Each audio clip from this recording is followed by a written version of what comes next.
படம் நடக்கிறதுக்கு தான் இன்றைக்கி குரு நம்மளோட விட்டுவார். குரு மட்டும் அல்ல, இப்போ சனி யாருக்குள்ள வெளியே வந்துட்டார். வந்த சனி வந்து சும்மா சாமானியப்பட்ட சனி இல்லை, பொங்கு சனி.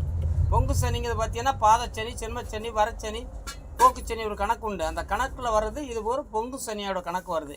பொங்கு சனி மட்டுமல்ல, குருவோட தியானம் இருப்பது. குரு பார்த்தாலே என்ன செய்வார்? வாத்தியார் பார்த்தா பிள்ளை பாஸ் ஆயிரும். வாத்தியார் மார்க் போட்டால் பிள்ளை பாஸ் ஆயிரும். வாத்தியார் மார்க் போடலன்னா தாப்பம் காசு கொடுத்தா நான் மனை வாங்கிடுவேன், வீடு வாங்கிடுவேன், பொண்ணு வாங்கிடுவேன், பொண்டாட்டி செயின் வாங்கிடுவேன், எல்லாம் வாங்கிடுவேன். ஆனால் ஒன்றுமே கொடுக்கலன்னா என்ன பண்ண முடியும்? என்ன பண்ண முடியும் சொல்லுங்கள்? என்னையா பண்ண முடியும்? ஒன்றும் பண்ண முடியாது. அப்போ அந்த காலகட்டத்தில் இன்றைக்கி வந்து குரு இன்னும் கரெக்டாக 1.25 மணி நேரம் இருக்கான். இந்த 1.25 மணி நேரம் நம்மளோட தான் இருக்கார். இவர் இங்கேருந்து கடந்து போகிறதுக்கான கணக்கு இன்னும் 1.25 மணி நேரம். மணி பேத்தனை 2:30, 2:30, 3:30, 4, 20 ஓடியே வீழ்வார். அவர் நாம் பிடிச்சா பிடிக்க முடியாது, நீங்கள் பிடிச்சாலும் பிடிக்க முடியாது. நம்மளை யாரை இப்படி சைடாக பார்த்து சைட் அடிச்சுட்டு போகிறாரோ அவருக்கு வெற்றி. முழுமையை பார்த்தா தாங்க முடியாது. சூரியனை நேராக பார்த்தா யாரும் தாங்க முடியுமா? நம்ம கருகி போவோம். அதுபோல் அந்த பார்வை போல தான் குருவோட பார்வையும். இப்போ குரு வந்திருக்கிறது சரியான அட்சத்துக்கு வந்திருக்காரு. இந்த அட்சம் வந்து பயங்கரமான ஒரு துடி, புரியுதுங்களா? 1.25 வருஷம், 1.25 வருஷம், அதாவது கரெக்டாக பார்த்தீங்கன்னா 18 மாதம். 18 மாதம் இவர் வந்து சரியான ஒரு ஆராதனத்தில் உட்கார்ந்தார்.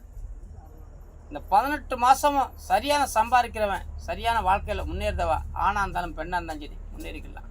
அப்படி இல்லாதவங்களுக்கு வழி இல்லை, புரியுதுங்களா? அந்த புத்தி வரமாட்டத்தை தான் 18 சித்திரம் கொண்டு வாக்கு பெற்று சிவனுடைய அந்தியானத்தில் உட்காந்துருக்கு, புரியுதுங்களா ஐயா? எல்லாரும் ஆணுக்காந்தான் பெண்ணுக்காந்தான் சரி தான். கோபத்தை குறைங்க, சாபத்தை தூர விடுங்க. கோபமும் சாபமும் இருந்தால் குருவுக்கு ஆகாது, புரியுதுங்களா? அதாவது அன்னையும் பிதாவும் முன்னறி தெய்வம்னு இருக்கான். அன்னையும் பிதாவும் முன்னறி தெய்வம். இப்போ சொல்லலாம் அருவாளும் கம்பும் தான் முன்னறி தெய்வமாக இருக்கு. ஒன்றும் அடித்து பார்க்கணும், இல்லை வெட்டி பார்க்கணும்ல, அவன் தான் நல்லவன், புரியுதா? யாராவது சொன்னால் கேட்காங்களா? கேட்க மாட்டாங்க. கலாணி பேருக்கு கலாணித்தனமாக தான் இருக்கணும், முரட்டு பேருக்கு முரட்டுத்தனமாக தான் வாழணும். அதுதான் வாழ்க்கையாக இருக்குது இந்த உலகத்தில், இப்போ இருக்க சமூகத்தில்.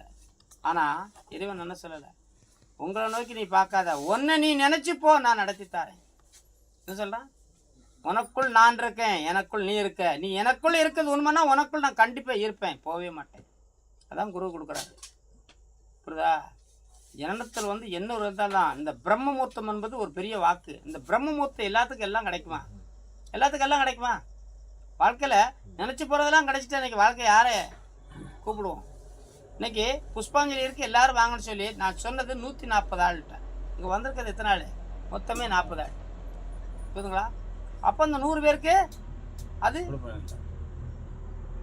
விதியான இல்லை. அப்போ அவனுடைய பிரம்ம தானம் அவனுக்கு கிடைக்கல, புரியுதுங்களா?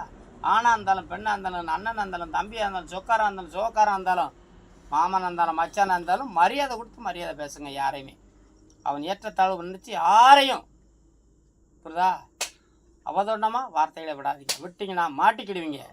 குருவோட கணக்கு தீரண கணக்கு. ஏன்னா இந்த கணக்கு வந்து கொடுக்குற கணக்கு. யாரும் கடன் வச்சுக்கிட மாட்டான். இப்போ இருக்கிற குரு வந்து கடன் யாருக்கிட்ட வச்சுக்கிட மாட்டார்.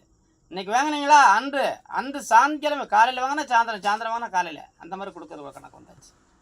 அதனால் கடன் அன்னைக்கு பணத்துக்கோ யாருக்கிட்டையும் போய் முரண்பாடான வார்த்தைகள் விட வேண்டாம். சாபம் விட்டிங்கன்னா அந்த சாபம் உங்களே திரும்பி வந்து சேரும். நீங்கள் சொல்லிட்டு போனீங்கன்னா அங்கே போகிறதுக்குள்ள உங்களுக்கு வந்துடும். எப்படி கோட்டைகளை சொல்லிட்டு போனால் கோட்டை விட்டு வெளியே போகிறதுக்குள்ள நம்ம திரும்பி வந்துடும். இது இப்போ உள்ள டைம். சொன்னது யாரோ அவனுக்கு அதை திருப்பி செல்லப்படும், இல்லைங்களா? கொடுத்தவ யாரோ அவனுக்கு திருப்பி கொடுத்துடணும்.